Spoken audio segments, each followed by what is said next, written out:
Hey everyone, welcome to this review. Today I'm going to show you how to make an American-style coffee using a moka pot.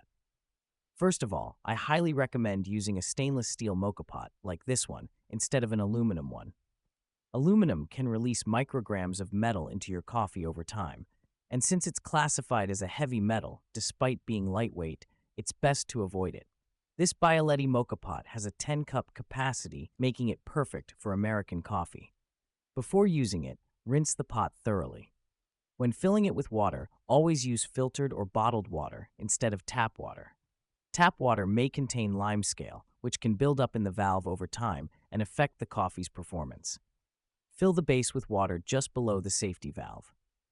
Some moka pots have a marker for this, but if yours doesn't, just be careful not to overfill it. Otherwise, things can get messy. Insert the filter and add ground coffee. Normally, you would fill it completely, but since we're making an American-style coffee, we want a larger, more diluted brew. Using a full coffee dose would make it way too strong and high in caffeine. I use this measuring scoop from my regular American coffee maker. It works great for the moka pot too. For today, I'll add 1 scoop of pre-ground coffee. Don't press the coffee down. Many people tamp the coffee, but that's a mistake. It will be too compact, and the water won't flow properly. Don't create a mound of coffee in the filter. When you close the moka pot, it will compress, affecting the brew.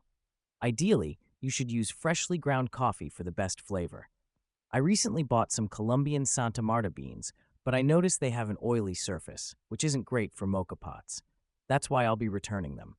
Good quality coffee beans should be dry, not greasy. For now, I'll use pre-ground coffee, but I have a grinder arriving soon, and I'll do another test with freshly ground beans. Once the moka pot is ready, 1.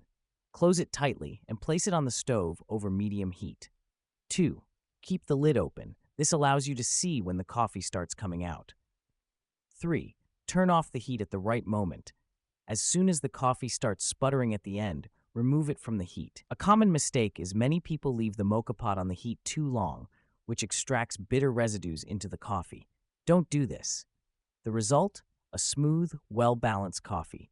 Not too strong, not too bitter. Yesterday, I made one with a full filter of coffee, and it was way too intense. If you prefer, you can lighten it up with half and half, which is a mix of milk and cream commonly used here in the US. Final verdict? Very good, very good.